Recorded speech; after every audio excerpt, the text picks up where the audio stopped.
plough and fertilise their land. They grew crops that were adapted to the local soil and climate, and used crop rotation systems to improve yields. The competition between these remaining tenant farmers resulted in a new pattern of dynamic and sustained growth in output. I'm listening to my nonfiction pick for May. I'm trying to read at least one nonfiction book each month, which I'm doing very well on. I do love nonfiction. This is Pathogenesis, The History of the World in 8 Plagues. And it's not really what I was expecting it to be. It's more like looking at plagues and history through like 8 separate sections of time. And usually they are, covering like one plague, but I thought it would be like a chapter on like tuberculosis, a chapter on the Black Plague, the chapter on smallpox, things like that. But I am about halfway through. There is a really fascinating section about Neolithic, like caveman era pathogens, that talking about how certain plagues and breeding eradicated not Homo erectus, we are Homo sapien, Neanderthal. They found a Neanderthal skull that had plaque in its teeth, and in that plaque was DNA/bacteria that is only in Homo sapiens. So they believed that they got that in their mouth from kissing or sharing food. So he then jumps to the implication that they were in love and kissing and breeded, and which totally makes sense in terms of like early hominids interbreeding. Anyway, I actually listened to that section driving to an early morning Bainbridge Island trip over the weekend. That was in last vlog. I didn't vlog much of it, and I remember just having to push the stop button and be like, and that's enough. It's too early for that. But today I did go down to Pike Place and have lunch with my friends. Outdoor Pike Place weekly lunch meetings have begun. 'Tis the season, the sun is out. And yeah, we were gonna get Greek, but they're doing a bunch of construction down there. So like, oh, there's construction, they're not open. Actually they are, they just moved to another section of the market, but they're not open on Tuesdays. So got poke instead with some unagi, which was chewy, which was not my best favorite, but everything else was great. And yeah, chatted, made a whole bunch of plans with hiking. These are the gals I'm going to Maui with, so talked about finalizing our plans and desires for Maui. And yeah, some more hiking adventure travel stuff in the future. It always feels really good to sit down with your core group of friends, especially those that like to do things and travel, and just kind of hit dates on the calendar. And yeah, I came home and worked on some photos, some other projects, did a little bit of trip planning, the tiniest bit. I just have several trips coming up, and I am just trying to decide what to do and getting in planning pickles, and I'm just very excited for these trips to be fully planned. Maui is pretty much planned, so that is really nice. So then it's just Raleigh and now Chicago, which is very exciting. And then some stuff maybe for August. Really exciting. Yeah, very excited stuff. I'm really pumped for some hikes. And this evening I have salsa. It'll be my last salsa class for this pack. They are monthly / you get 4 classes out of the month, and I won't be doing salsa again the next couple months because of scheduling, but I do really love this class. I have had such a great experience with them. I've talked about them in previous vlogs. Yeah, great instructors, really fun energy. A lot of the people that are there are a little bit more knowledgeable with salsa, so it's not like you're dancing with true beginners. So I don't know, it feels like you're actually like getting somewhere, and I feel really capable when I go. But I just know I won't have the amount of time to dedicate to it in the next couple months with all of the traveling that I'm doing, which is a bummer. Yeah, it's starting to get to that time of the year where I can't, like, I just have too many things going on and can't commit to things, which is really sad. I already have to miss a rooftop party and some other stuff, but yeah, always always the hard decisions about what to do with your time. So I really have to head out.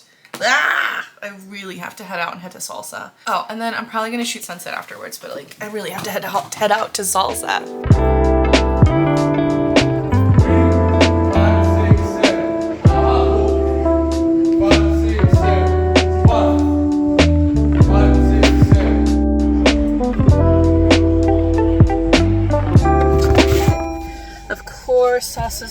night. The sun is doing its sunsetty thing.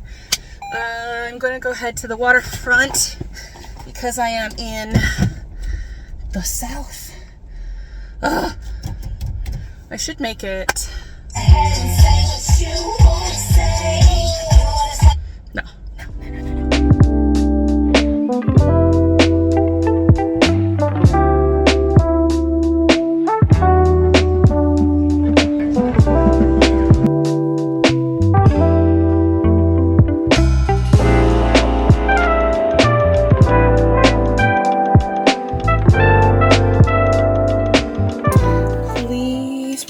Please don't taste like ass. Oh no, that's good. So, of course, the day that I want to do sunset shooting, the class runs 15 minutes late, which is the amount of time to get to whatever spot I want to go to. But that's okay. I should have known this class always starts and ends late. But had a really fun time. Ran around the waterfront. I'd been wanting to get some long exposures of the Ferris wheel. I think I got a couple.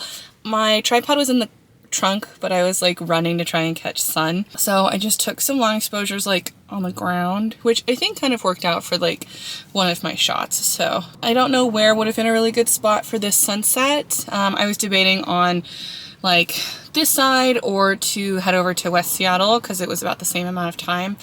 But you know, another time. I need to go home and charge all of my camera batteries and play some DVD because there was an update and they've updated how you do quests and achievements. So I'm gonna go play a little DVD.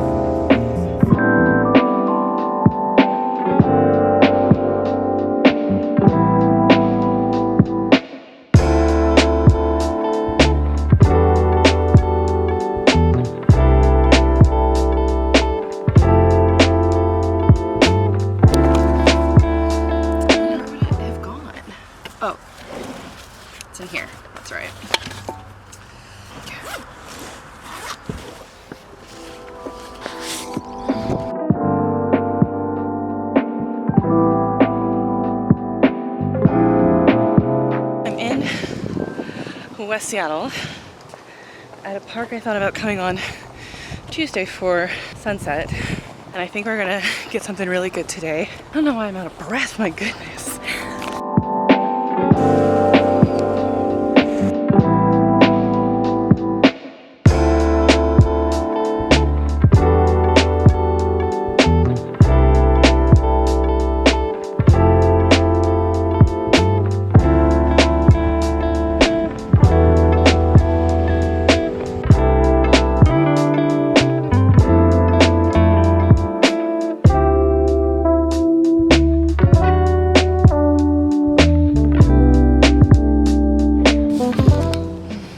So yeah, not much more colors or brightness, but still glad I came, got some lovely photos.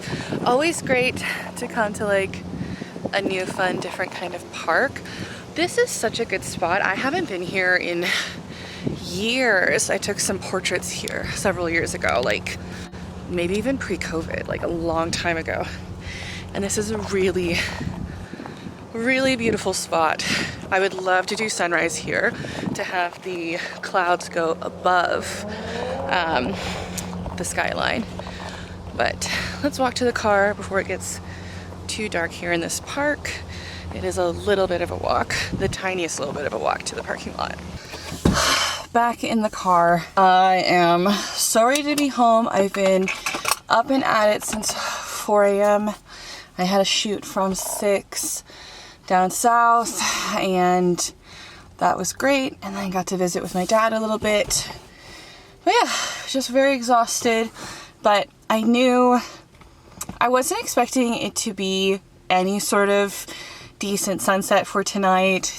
I just feel like we're supposed to be getting a lot of clouds and rain, and just as the day kept cooking, there was a lot more sky peeking through, a lot more sunshine. So I was like, you know what, let's give it a go. And I'm really glad I did. This is a park that is super cool.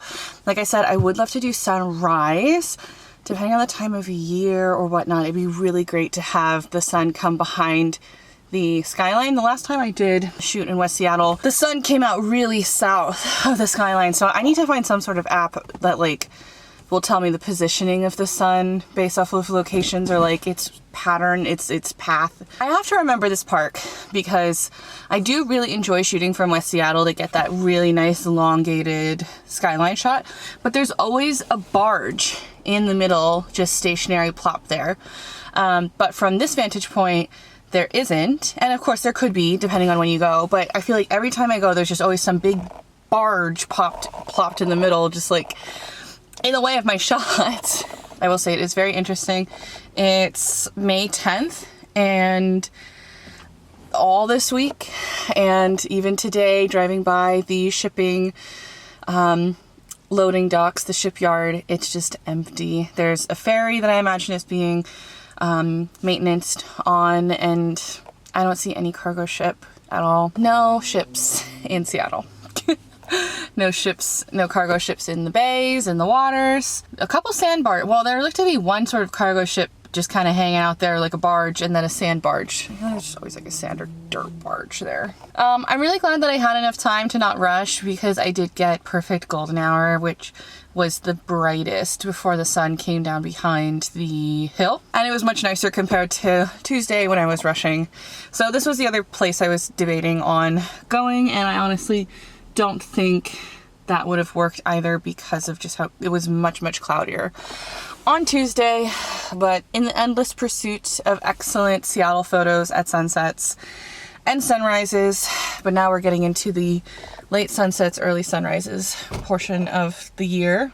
I've got to see a lot of fun seals, and yeah, it's been nice. So I'm gonna go home and sleep. I'm so ready for it.